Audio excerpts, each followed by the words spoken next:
उत्तर प्रदेश की खबरों में आपका स्वागत है। मैं हूं आपके साथ शैलजा त्यागी। तो यूपी के सीएम योगी आदित्यनाथ ने अपने सरकारी आवास पर पंजाब के बाढ़ प्रभावित किसानों के लिए बीज सहायता वाहनों का फ्लैग ऑफ किया। सीएम ने इस अवसर पर पंजाब के अन्नदाता किसानों के प्रति अपनी संवेदना व्यक्त करते हुए कहा कि आपदा की इस घड़ी में पीएम मोदी के नेतृत्व में डबल इंजन सरकार पंजाब के किसानों के साथ खड़ी है। इस आपदा का मुकाबला अकेले पंजाब के किसान नहीं करेंगे। भारत सरकार पर्याप्त मात्रा में फंड उपलब्ध करा रही है। विकास और आपदा से निपटने के लिए यूपी सरकार आपदा पीड़ितों के साथ खड़ी है। तो सीएम योगी ने कहा कि पंजाब देश का एक प्रमुख राज्य है जिसने स्वतंत्र भारत में कृषि आत्मनिर्भरता के लक्ष्य को प्राप्त करने में एक बड़ी भूमिका का निर्वहन किया। तो आज पंजाब में इस साल हुए अतिवृष्टि की वजह विभिन्न प्रकार से जनजीवन प्रभावित हुआ है और बीज भी बाढ़ की चपेट में आने से खराब हो गया है। इसका प्रभाव वहां की खेती बाड़ी में पड़ सकता है। तो प्रदेश के कृषि विभाग और यूपी बीज विकास निगम की ओर से 2.5 बोरे अर्थात 1000 क्विंटल किस्म का DBW 327 गेहूं बीज पंजाब के लिए रवाना किया जा रहा है। इस गेहूं को करण शिवानी नाम से भी जाना जाता है। सीएम योगी ने आगे कहा कि पंजाब देश का एक प्रमुख राज्य है जिसने स्वतंत्र भारत में कृषि आत्मनिर्भरता के लक्ष्य को प्राप्त करने में एक बड़ी भूमिका का निर्वहन किया है।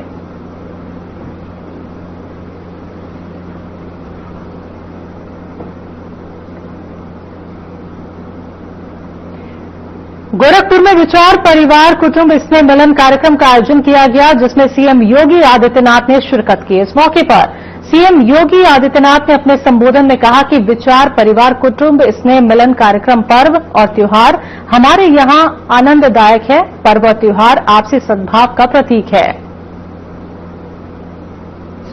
और समाज के षड्यंत्र में जो भी शामिल है वह देश का दुश्मन ही नहीं हमारा भी दुश्मन है। याद करना, कोई समाज के लिए षड्यंत्र कर रहा है, कोई देश के खिलाफ षड्यंत्र कर रहा है, हमें मान करके चलें कि हमारा दुश्मन नहीं, ये हमारा हितैषी हो सकता है, ये हमारी गलतफहमी होगी, वो हमारा भी दुश्मन है। पर्यावरण संरक्षण का भी माता भूमि पुत्रोहम पृथिव्या का भाव हम सबके मन में, जिसके बारे में मैंने प्रजापति समुदाय की बात आपके सामने रखी कि कैसे प्लास्टिक को पूरी तरह बैन करते हुए मिट्टी के बर्तन को आगे बढ़ा करके स्वावलंबन का भी एक आदर्श उदाहरण, जो मैं आपको औरंगाबाद गांव के उस परिवार की बात कर रहा था। यानी लगभग 17-18 वर्ष के बाद वो मुझे एक दिन अचानक लखनऊ में मिल गए और लखनऊ में मिले कि मैं 2 वर्ष पहले की घटना है, मैं जा रहा था अयोध्या दीपोत्सव के कार्यक्रम में जाने वाला था। तब तक मुझे एक अधिकारी है, उन्होंने कहा साहब अगर आप वहां, हमने एक मेला लगाया है, इस मेले के कार्यक्रम में आप चल। मैंने कहा भी अब तो मुझे अयोध्या जाना है। उन्होंने कहा वहां से कुछ लोगों को बुलवा दो। मैंने कहा कल बुलवा दो, मैं आधे घंटे वेट करूंगा और बुलवा लीजिए। आए तो उसमें से 5-7 लोग आए, उसमें से गोरखपुर के भी औरंगाबाद गांव का एक नौजवान था। वह टेराकोटा से बना मिट्टी का एक दीप स्टैंड लेकर के आया। बहुत अच्छा दीप स्टैंड बना था। तो सबसे मेरी बात हुई तो मैंने उनसे पूछा, मैंने कहा भाई आप तो औरंगाबाद के लगते हैं, क्योंकि लगता है मैंने तुम्हें देखा 16-17 साल पहले। उसने कहा हाँ मैं वहीं का हूं। तो मैंने कहा ये वहीं बनाए हो? कहा वहीं से लेके आया हूं। तो मैंने कहा कहां लेके जा रहे हो? कहा कि आपको देने के लिए। मैंने कहा इसका दाम क्या है बाजार में? तो उसने कहा ये 4,500 में हम बेच रहे हैं। मैंने कहा देखो 4,500 मेरी जेब में इस समय नहीं है, लेकिन तुम एक काम करना कि इसको अभी तुम वहां बेचो, बाद में तुम्हारे औरंगाबाद से लूंगा। कहा नहीं मैं फ्री में देने के लिए आया। मैंने कहा भाई फ्री में नहीं लूंगा, आप मुझे बताओ लागत कितनी आई तुम्हें? उसने कहा 2,000 रुपये। मैंने कहा अच्छा तो 3 दिन से यहां पे कुछ कमाई भी की हो? देखो मैं मानता था कि मिट्टी का बर्तन बना रहा है और टेराकोटा की मूर्तियां आदि बनाता है तो इसमें कितनी कमाई किया होगा बेचारे ने। उसने कहा सही बताऊं? मैंने कहा उसने बस 16 लाख की मैंने कमाई की है केवल इन 3 दिनों में लखनऊ के मेले में। अगर समाजवादी पार्टी के बबुआ को ये जानकारी होती ना, तो प्रजापति समुदाय के हमारे कुम्हार जाति के लोगों का इतना अपमान नहीं करते कि मिट्टी के दीप क्यों जलाए जा रहे हैं। इसकी कीमत क्या है? ये स्वावलंबन भी है और सम्मान भी है। आर्थिक रूप से स्वावलंबी कोई भी समाज स्वयं सम्मान प्राप्त कर लेता है, और यही स्थिति उस नौजवान की स्थिति को देखकर के मुझे बहुत प्रसन्नता हो रही। हम लोगों ने एक जनपद एक उत्पाद की योजना चलाई भी इसीलिए कि जिससे हम अपने लघु मध्यम और कुटीर उद्यम को फिर से आगे बढ़ा सकें। 2 करोड़ लोग इसके माध्यम से रोजगार प्राप्त कर रहे हैं। स्थानीय स्तर पर बिना सरकार पर बोझा डाले थे, अपने स्तर पर, और प्रदेश के विकास में भी अपना योगदान दे रहे हैं। प्रदेश को पहचान के संकट से मोहताज नहीं होना पड़ता, एक नई पहचान के साथ हम आगे बढ़ रहे हैं। पर्यावरण संरक्षण भी हमारा दायित्व होना चाहिए, उतना ही महत्वपूर्ण है, क्योंकि सनातन धर्म ने तो प्रारंभ से ही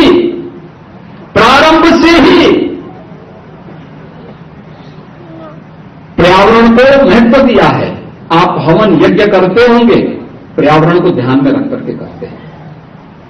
ये पर्यावरण संरक्षण का, पर्यावरण की शुद्धि का एक माध्यम बनता है। हमने हर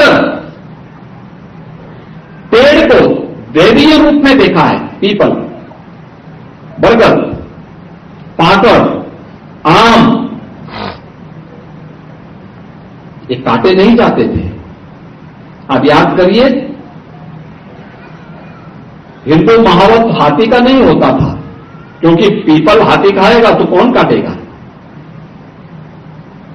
हमें तो मुझे बहुत परेशानी होती थी मंदिर में, जब मंदिर के किसी दीवार पर पीपल का पेड़ उग गया, अब किसको बोलो, कोई हिंदू काटने को तैयारी नहीं, हटाने को तैयारी नहीं। अरे मैं कहता हूं वहां से उखाड़ करके कहीं लगा दो ना। यानी ये भाव है, ये हमारे संस्कार हैं, और हमें इस बात को ध्यान रखना होगा। हमारी ऋषि मुनियों ने जो व्यवस्था दी है, वो व्यवस्था पर्यावरण संरक्षण की, उस व्यवस्था को, जल संरक्षण को भी, और एक पेड़ मां के नाम जो प्रधानमंत्री जी ने इस भाव के साथ समाज को जोड़ा है। पर्यावरण संरक्षण का इससे बेहतरीन उदाहरण दूसरा नहीं हो सकता। हमें इन चीजों को आगे बढ़ाना पड़ेगा। स्वदेशी और आत्मनिर्भरता का कार्य आपने देखा होगा, मार्केट में क्यों मजबूती थी, इतना उछाल क्यों था, क्योंकि स्वदेशी वस्तु मार्केट में थी, और हर परिवार ने कम से कम एक एक स्वदेशी वस्तु तो अपने घर के लिए खरीदी ही खरीदी। यानी हम स्वदेशी वस्तु जब खरीदते हैं, जो मैंने पहले कहा ना, 1 डिस्ट्रिक्ट 1 प्रोडक्ट की जो योजना हमारी थी, वह भी स्वदेशी को समर्पित थी, अपने ही हस्तशिल्पी और कारीगरों के लिए समर्पित थी। हमारा पैसा हमारे ही उपयोग में आए, राष्ट्र के उपयोग में आए, भारत माता के प्रति समर्पण का भाव रखने वाले लोगों के उपयोग में आए। जब हम इस भाव के साथ कार्य करते हैं, तब राष्ट्र आर्थिक स्वावलंबन के पथ पर अग्रसर होता है, मजबूत होता है। और वही मजबूत करने के लिए स्वदेशी और आत्मनिर्भरता, स्वदेशी से आत्मनिर्भरता आएगी। आत्मनिर्भर गोरखपुर बनाएंगे तो आत्मनिर्भर गोरखपुर विकसित गोरखपुर बनेगा। आत्मनिर्भर उत्तर प्रदेश बनाएंगे तो ये विकसित उत्तर प्रदेश की आधारशिला बनेगी। आत्मनिर्भर भारत बनाएंगे तो यह विकसित भारत की आधारशिला बनेगी। इसका पैसा भारत के अंदर ही भारत के हस्तशिल्पी और कारीगरों के पास जाएगा। हस्तशिल्पी और कारीगर समृद्ध होंगे तो भारत समृद्ध होगा। अगर इसका पैसा मुनाफे के रूप में जो दुनिया के देशों में जाएगा, तो मान करके चलिए ये पैसा भारत के खिलाफ ही दुरुपयोग होगा। यही पैसा धर्मांतरण में उपयोग होगा, दुरुपयोग होगा। यही पैसा देश के अंदर लव जिहाद जैसी विकृतियों को बढ़ाने में खर्च होगा, आतंकवाद, नक्सलवाद में ही पैसा दुरुपयोग होगा। हमें वह नहीं होने देना है। और अंत में नागरिक कर्तव्य का भी, हम जिस क्षेत्र में हैं, शिक्षक हैं तो शिक्षा के लिए, छात्र हैं तो अपने पाठ्यक्रम के प्रति, व्यापारी हैं तो अपने व्यापार के प्रति, चिकित्सक हैं तो अपने चिकित्सीय पेशा के प्रति, एक सामान्य नागरिक हैं जिस भी क्षेत्र के हैं, उस क्षेत्र में अपने कर्तव्यों के प्रति ईमानदार बन जाएं। कोई कारण नहीं कि भारत विकसित भारत न हो। विकसित भारत के लिए पंच परिवर्तन हर नागरिक के लिए अत्यंत आवश्यक है। और इस पंच परिवर्तन के जिस भाव को राष्ट्रीय स्वयंसेवक संघ ने अपने शताब्दी वर्ष में एक एक स्वयंसेवक के माध्यम से आम समाज को जोड़ने की दिशा से आगे बढ़ाने का यह अभियान प्रारंभ किया है, यह अभिनंदनीय है। पूरे विचार परिवार के साथ साथ पूरे समाज को इसके साथ जोड़ना चाहिए। और याद रखना, जब समाज आगे बढ़ेगा और सरकार पीछे रहेगी तो समाज स्वावलंबी होता है, आत्मनिर्भर होता है, विकसित होता है। जब सरकार आगे होती है और समाज पीछे होता है तो वह समाज स्वावलंबी होता है। वह समाज कभी आत्मनिर्भर नहीं होता और राष्ट्र कभी आत्मनिर्भर नहीं होता। सरकार पीछे रहे, समाज आगे नेतृत्व प्रदान करे, यह पंच परिवर्तन उसमें एक बड़ी भूमिका का निर्वहन करेगा। हम इस पंच परिवर्तन के साक्षी बन रहे हैं।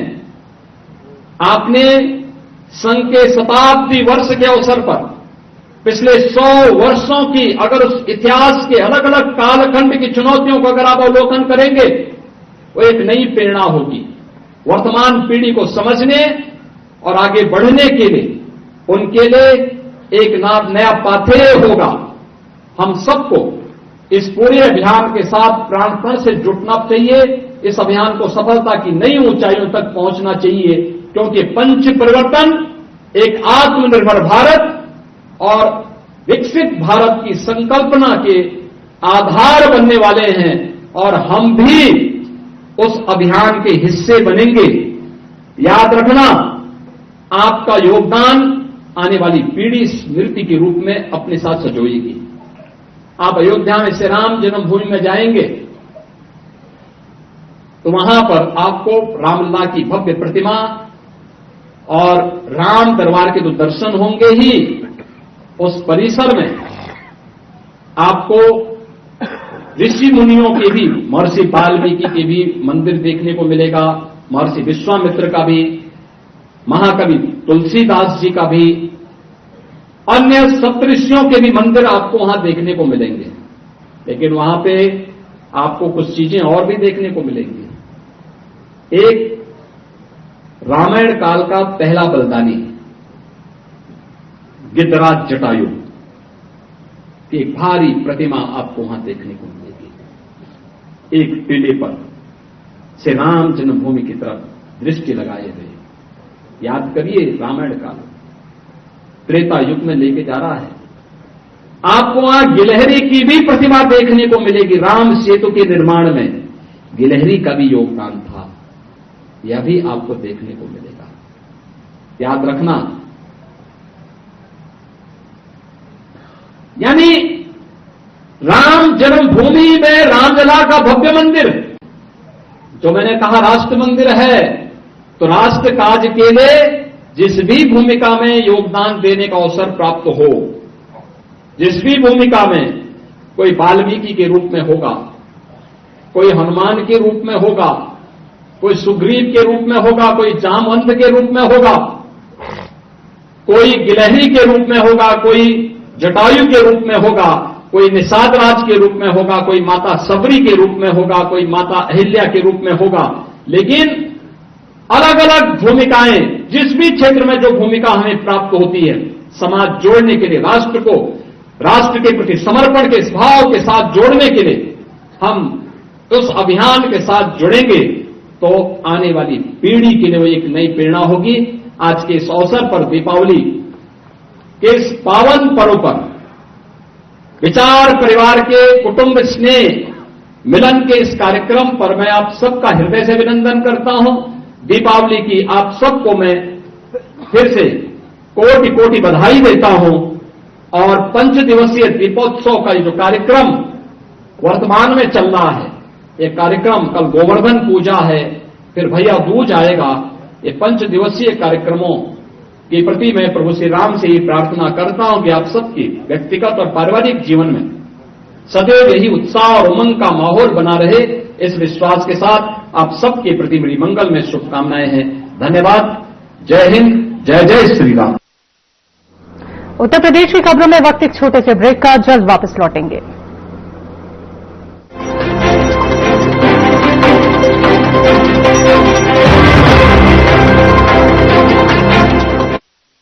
कुछ लोग खाते पीते तो बहुत बढ़िया हैं, पर फिर भी उनकी सेहत नहीं बनती।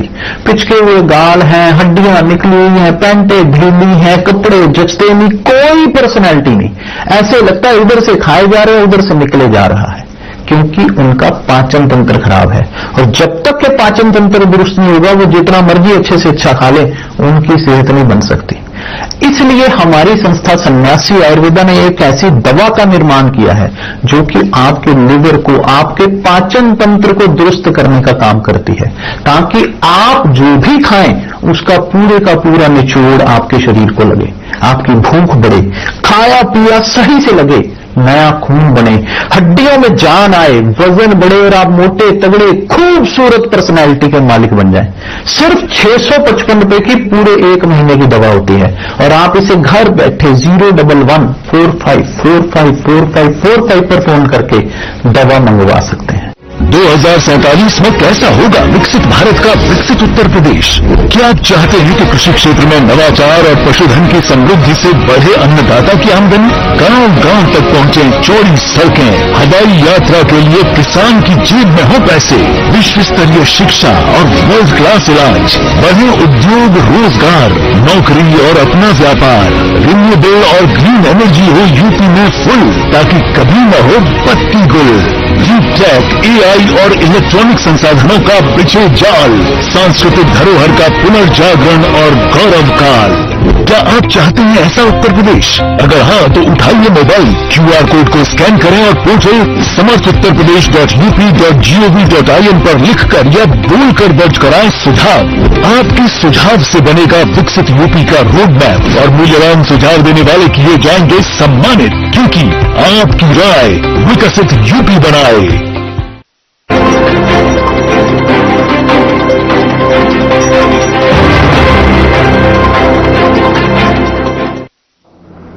ब्रेक के बाद एक बार फिर से आप सभी का स्वागत है। बात करते हैं अगली खबर की। उत्तर प्रदेश सरकार द्वारा पंजाब के बाढ़ प्रभावित कृषकों की बीज सहायता के लिए वाहनों के फ्लैग ऑफ के लिए कार्यक्रम का आयोजन किया गया, जिसमें मुख्यमंत्री योगी आदित्यनाथ शामिल हुए। इस दौरान सीएम योगी आदित्यनाथ ने कार्यक्रम को संबोधित किया। प्राकृतिक आपदा बाढ़ से पूरी तरह प्रभावित रहे पंजाब के अन्नदाता किसानों के सहयोग के लिए उत्तर प्रदेश सरकार की ओर से दिए जाने वाले को आज यहां पर रवाना करने के अवसर पर उत्साह और उमंग का माहौल, खुशहाली का माहौल तभी और प्रभावी हो पाता है जब हम अपनी खुशी के साथ किसी पीड़ित को जोड़ करके उसकी सहायता के लिए खड़े होते हैं। पंजाब जो देश का एक प्रमुख राज्य है, जिसने स्वतंत्र भारत में कृषि आत्मनिर्भरता के लक्ष्य को प्राप्त करने में एक बड़ी भूमिका का निर्वहन किया था, आज उस पंजाब में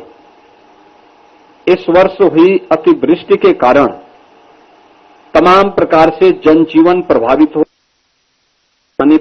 हुई। यहां तक कि जो बीज वहां पर रखा गया था, उस बीज को भी बाढ़ की चपेट में आने से वह बीज भी सब खराब हो गया। परिणाम है कि इसका प्रभाव वहां की खेती बाड़ी पे पड़ सकता है, अन्नदाता किसानों की उपज पे पड़ सकता है। इस आपदा की घड़ी में हम सब अपने पंजाब के अन्नदाता किसानों के साथ खड़े हैं। इस विश्वास के साथ आज उत्तर प्रदेश सरकार की ओर से कृषि विभाग और उत्तर प्रदेश बीज एवं विकास निगम की ओर से 2500 बोरा यानी 1000 कुंटल गेहूं का बीज पंजाब के लिए रवाना किया जा रहा है। इस अवसर पर इस कार्यक्रम के लिए को आयोजित करने के लिए मैं कृषि विभाग को, बीज एवं विकास निगम को हृदय से धन्यवाद देता हूं। दीपावली के साथ साथ गुरुओं की पावन धरा पंजाब में सिख षष्ठम सिख गुरु हरगोविंद जी महाराज की पावन जयंती भी है और उनके बारे में मान्यता थी कि वो अपने सेवा कार्यों के लिए जाने जाते थे। उन्होंने 52 से अधिक राजाओं को कैद से मुक्त करवाने में अपना योगदान किया था। और तो पुलिस स्मृति दिवस के अवसर पर कार्यक्रम का आयोजन किया गया, जिसमें मुख्यमंत्री योगी आदित्यनाथ शामिल हुए। इस अवसर पर उन्होंने कार्यक्रम को संबोधित करते हुए कहा कि अत्यंत चुनौतीपूर्ण परिस्थितियों में भी राज्य पुलिस बल के सदस्यों ने अपने कर्तव्य को सर्वोपरि मानते हुए अपराध नियंत्रण, कानून व्यवस्था बनाए रखने और सामाजिक समरसता स्थापित करने में सराहनीय भूमिका निभाई है।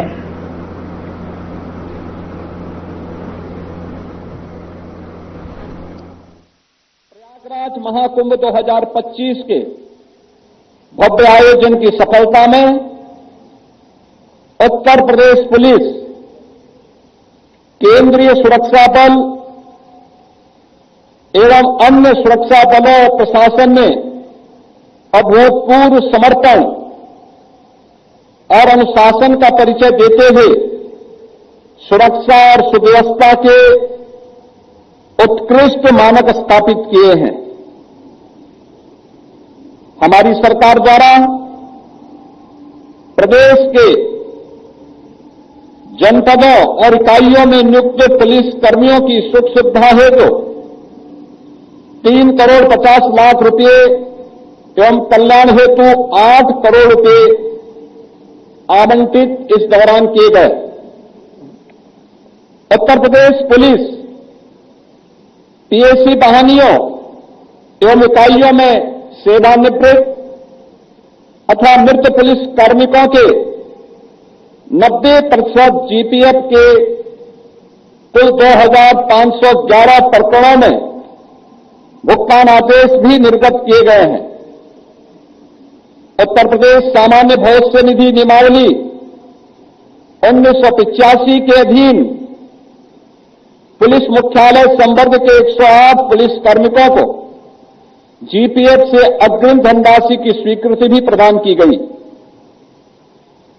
पुलिस कर्मियों के 234 मेधावी बच्चों को उत्तर प्रदेश पुलिस शिक्षा निधि के अंतर्गत 51,10,000 रुपये की छात्रवृत्ति प्रदान की गई। पुलिस मुख्यालय में सेवानिवृत्त या नियुक्त या संबद्ध पुलिस कर्मियों एवं उनके आश्रितों के चिकित्सा प्रतिपूर्ति संबंधी 432 दावों का निस्तारण कर। तो बुलेटिन में मेरे साथ इतना ही, पर अब वक्त हो चला है डॉक्टर राकेश गुप्ता के साथ हमारे खास कार्यक्रम प्लस माइनस का। नमस्कार दोस्तों, कहते हैं जैसा बोओगे वैसा ही काटोगे।